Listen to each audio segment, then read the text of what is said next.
Friends, Aju welding ലൈഫിന്റെ പുതിയ വീഡിയോയിലേക്ക് എല്ലാവർക്കും സ്വാഗതം. അപ്പൊ ഇന്ന് ഞാൻ വീഡിയോ ആയിട്ട് വന്നിട്ടുള്ളത് ഏകദേശം 2000 ലിറ്റർ ടാങ്ക് വെക്കാനുള്ള ഒരു ടാങ്ക് സ്റ്റാൻഡിന്റെ പണിയെടുക്കുന്ന വീഡിയോ ആയിട്ടാണ്. അപ്പൊ അതിനായിട്ട് നമ്മള് 4x4 സ്ക്വയർ പൈപ്പ്, അതായത് MS വരുന്ന സ്ക്വയർ പൈപ്പ്, അതേമാതിരി മുകളിൽ 5x5 സ്ക്വയർ പ്ലാറ്റ്ഫോം ഉണ്ടാക്കാനായിട്ട് നമ്മൾ ഏകദേശം 4x2 സ്ക്വയർ പൈപ്പാണ് നമ്മൾ എടുത്തിട്ടുള്ളത്. ഈ പ്ലാറ്റ്ഫോമിന്റെ മുകളിൽ നമ്മൾ MS-ന്റെ 16 kg ഷീറ്റ് വെച്ചിട്ടാണ് നമ്മളത് കവർ ചെയ്തിട്ടുള്ളത്. അപ്പോൾ ഈ ഒരു ടാങ്ക് സ്റ്റാൻഡ് ഉണ്ടാക്കുന്ന വീഡിയോ നിങ്ങൾ മുഴുവനായിട്ട് കാണാൻ ശ്രമിക്കുക. അതേപോലെ എൻ്റെ ചാനൽ സബ്സ്ക്രൈബ് ചെയ്യാത്തവരൊക്കെ സബ്സ്ക്രൈബ് ചെയ്യുക. ഇതേപോലെ പുതിയ വീഡിയോസുകൾ ഞാൻ ഈ ചാനലിൽ അപ്ലോഡ് ചെയ്യുന്നതാണ്. അപ്പോൾ 10 മീറ്റർ ഹൈറ്റിലുള്ള ടാങ്ക് സ്റ്റാൻഡൊക്കെ ഉണ്ടാക്കുമ്പോൾ എന്താ വെച്ചാൽ നമുക്ക് അതിൻ്റെ മുകളിൽ കയറി നിൽക്കാൻ നമുക്കൊരു പേടിയും കാര്യങ്ങളൊക്കെ ഉണ്ടാവും. അപ്പോൾ അതിന് വേണ്ടിയിട്ട് നമ്മൾ ആ പ്ലാറ്റ്ഫോമിൽ എന്ത് ചെയ്യണം, ഒരു ഹാൻഡ് റെയിൽ ചെയ്യണം. ഇവിടെ നമ്മൾ അങ്ങനെ ഹാൻഡ് റെയിൽ ചെയ്യാനായിട്ട് 1.5 പൈപ്പാണ് എടുത്തിട്ടുള്ളത്. അപ്പോൾ കാലുകളൊക്കെ മൊത്തം MS-ന്റെ പൈപ്പ് ആയതുകൊണ്ട് ഡബിൾ അടിച്ച് ഫുൾ അടിക്കണം. ഫുൾ വെൽഡിങ് കഴിഞ്ഞതിന് ശേഷം നമുക്ക് പ്രൈമർ അടിക്കണം. പിന്നെ അതിന് മുകൾക്ക് കയറി പോകാനുള്ളൊരു കോണി ഉണ്ടാക്കണം. അതൊക്കെ സെറ്റ് ചെയ്യുന്ന വീഡിയോ ആണ് ഇപ്പോൾ നിങ്ങൾ കണ്ടുകൊണ്ടിരിക്കുന്നത്.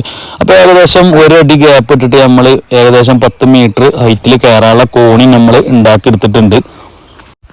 പിന്നെ നല്ല ഹൈറ്റുള്ള ടാങ്ക് സ്റ്റാൻഡൊക്കെ ഉണ്ടാക്കുമ്പോൾ നമ്മൾ പ്രത്യേകം ശ്രദ്ധിക്കേണ്ട കാര്യങ്ങൾ, അതിൻ്റെ കാലുകൾ കൊടുക്കുമ്പോൾ നമ്മൾ കുറച്ച് വൈഡ് ആക്കിയിട്ട് കൊടുക്കണം. കാരണം അതിന് നമ്മൾ ഫൗണ്ടേഷൻ കൊടുത്ത് സെറ്റാക്കി കഴിഞ്ഞിട്ട് നമ്മൾ ആ ടാങ്ക് മുകളിൽ കയറ്റി അത് നല്ല വെയിറ്റ് വരുന്നതിനാൽ നമ്മൾ ആ ഒരു സൈഡിലും അങ്ങോട്ടും ഇങ്ങോട്ടും മറിയാനുള്ള ചാൻസ് കൂടുതലാണ്. അപ്പോൾ അതിനാണ് നമ്മൾ കാലുകൾ അതിൻ്റെ വൈഡാക്കി വെക്കുന്നത്. അപ്പോൾ എത്ര 3 മീറ്ററിൻ്റെ മുകൾക്കുള്ള ടാങ്ക് സ്റ്റാൻഡുകളൊക്കെ ഉണ്ടാക്കുമ്പോൾ നമ്മൾ അതിൻ്റെ കാലുകൾ വൈഡാക്കിയിട്ട് തന്നെ നമ്മൾ ഫിറ്റ് ചെയ്യണം.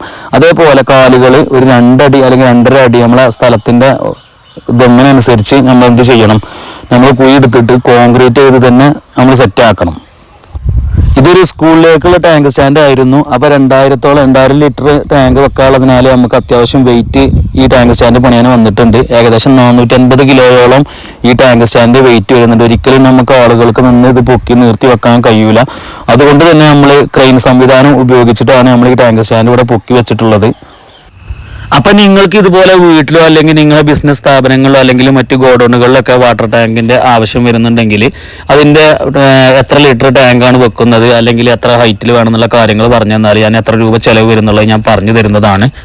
അപ്പം ഞങ്ങൾ ഉണ്ടാക്കിയ ഒരു ടാങ്ക് സ്റ്റാൻഡ് ക്രെയിൻ ഉപയോഗിച്ച് എങ്ങനെയാണ് കയറ്റുന്നത് എന്നുള്ള വീഡിയോ നിങ്ങളൊന്ന് കണ്ടു നോക്കിട്ടോ.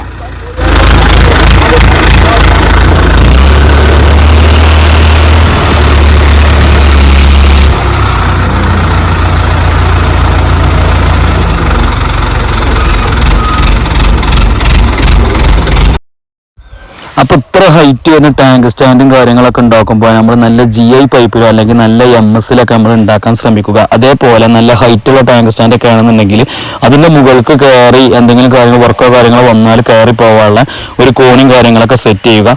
അപ്പോൾ നിങ്ങൾക്ക് ഈ വീഡിയോ ഇഷ്ടമായിട്ടുണ്ടെങ്കിൽ ലൈക്ക് ചെയ്യുക. അതേപോലെ നിങ്ങളുടെ അഭിപ്രായങ്ങൾ കമൻറ്റിൽ രേഖപ്പെടുത്തുക.